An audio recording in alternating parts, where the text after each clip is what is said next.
I am now I call upon Srimati Renuka Chowdhury ji. Sir, thank you very much.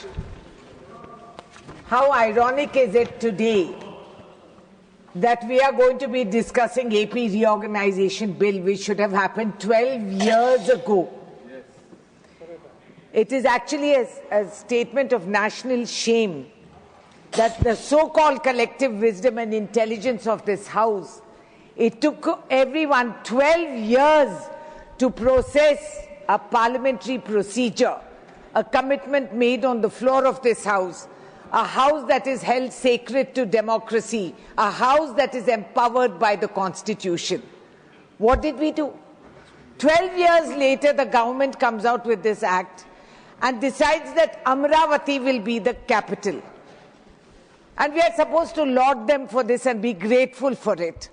Sir, I want to tell you, this is a victory of the farmers of Amaravati who fought for this day and night.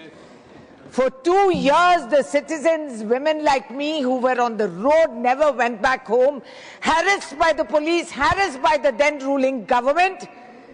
One man who was disputably a nut job sitting in the chair of authority, and the kind of humiliation that citizens faced, not a word was reported in the national media because the media was given enough advertisements to keep them dumb. This late, delayed, I am here to support that the name is Amaravati. That is by right that we have decided it's Amaravati, sir.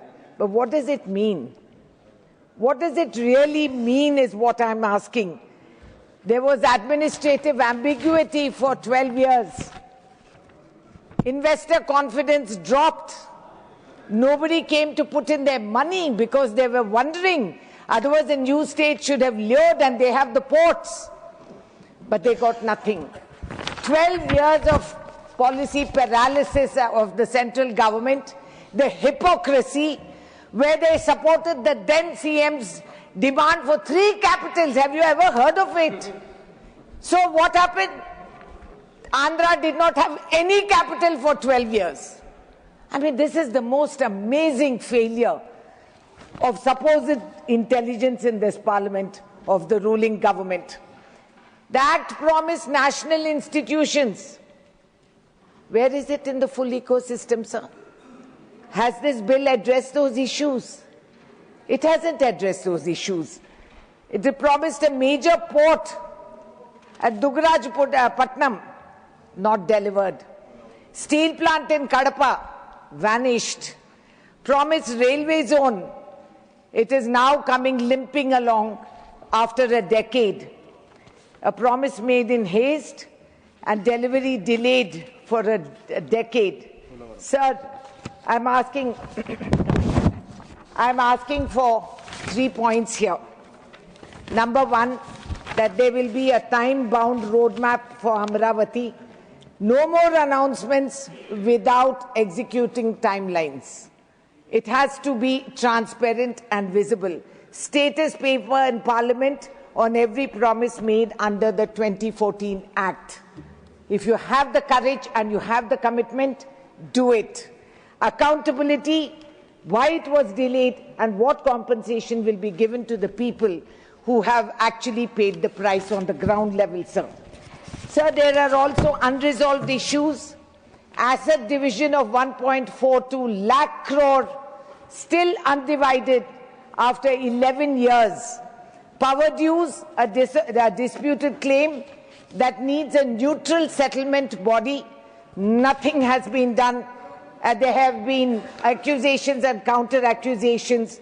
AP claims that Telangana owes 3.441 crore in principal and so much in payment surcharge, which is not true.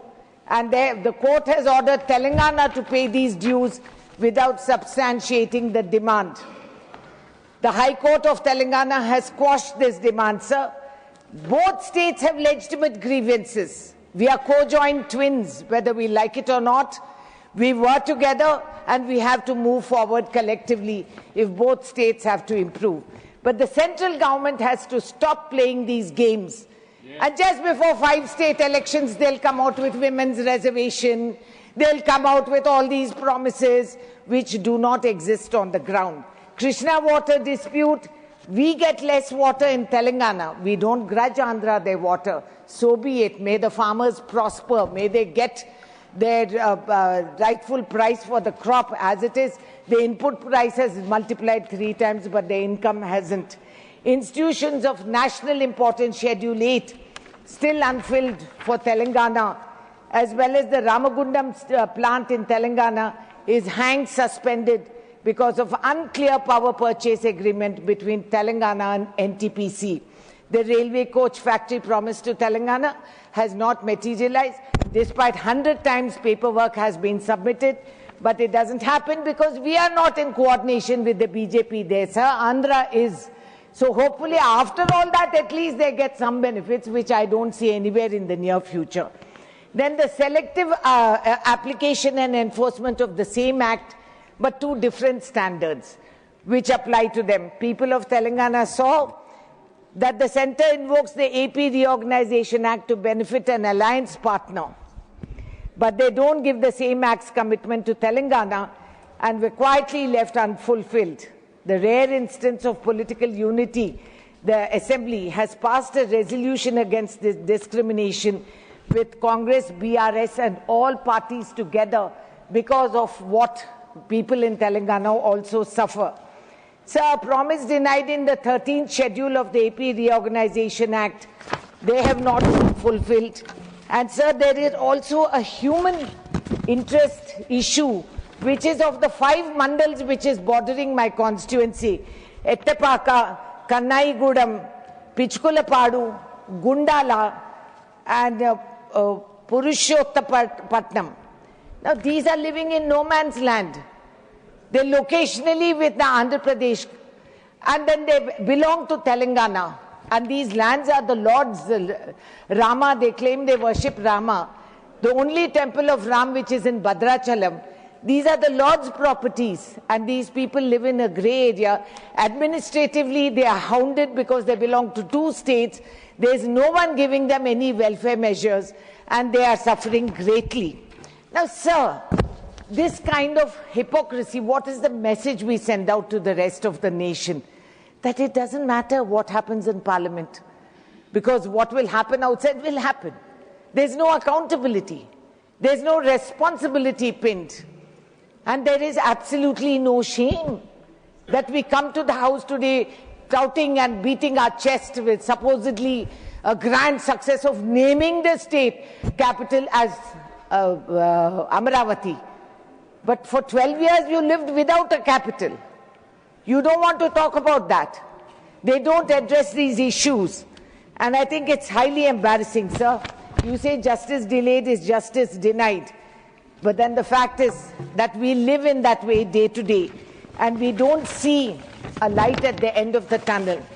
If these issues have to be resolved, sir, I have repeated this, we want public accountability, transparency, statement in Parliament for everything that is achieved under this schedule. And unless you have a time, because, sir, there is a huge cost overrun. Lakhs and crores have been granted for state capitals in Gujarat. But the Telugu pride has been insulted. We are looked down because we are South Indians. We are Madrasis. They have no clue what the geography of the South is. I will say what I feel. I'm a South Indian. No, you cannot debate a nation like this. No, this do this to the people of my state. What do you want to ask? They cannot deny us the right which they have assured, sir. You are a very experienced member. You ask what you want to ask. I have asked for what I want. No comparative. Sir, there has been not just a procedural delay, there has been developmental damage. Who is going to compensate that? What is going to happen to the investors who came forth first and ran away because there was no clarity? What happens to my lakhs of farmers? Sir, for 2 years, the farmers, the women of ordinary households were on the street agitating. This is their victory, that at least they've got a name for a capital. But what happens to their lands? Who's going to compensate? What happens to Polavaram project? They said they'll give it national status. Let them announce it in the schedule, sir. They have to say it. It's not enough to say Amaravati. It was Amaravati anyway. I had told the then Chief Minister, Pettara Peru, Amaravati, Lakpate Pelavara Peru, Kamaravati. Pettu Peru, I have called it. So if he has the audacity to say that, let them have the courage to implement that, sir. Please do it. And what is it cannot claim, the centre today, that they have solved a big political problem. They have done nothing. This is cosmetic touch which they have given us. At the ground level, Mr. Now he has to run off somewhere because it's very urgent. Commerce is the one that's hit the most in Telangana. Polavaram remains. बैठ जाइए मंत्री जी, थोड़ा सब्र करिए और सुनने का हौसला रखिए. Piyush ji, you take your seat. Polavaram remains unfinished and repeatedly revised. Piyush Goyal ji, you want to sit? Then. This is the seriousness of their situation, sir. This is how they listen to the South. This is how they listen to the South. The entire commerce is tough in Andhra. But this is, and you're allowing it, sir. You should summon the minister and tell him to sit down. Yes, you have the power, you have to protect us also. No, I am protecting you. Where he are has you already gone out. He's left. You please. Your time is limited now. Please conclude. Sir, the special category status is not written into the 2014 Reorganization Act. But the centre has acknowledged that the Prime Minister Manmohan Singh ji started in Rajya Sabha on 20th February 2014. AP will get it for 5 years to steady its finances. Now all this has been destroyed. So I am repeating again, have a transparent procedure, have accountability, have a time-bound action plan, resolve the issues which have not been done for so long, bring the 5 mandals into Telangana because that's where they belong and the Lord's land is there, and that they should have accountability and Please compensate for the loss of finance, unemployment, Please conclude, industry that has not come. They must compensate and give it its due. Thank you very much. Ram Mohan Naidu garu.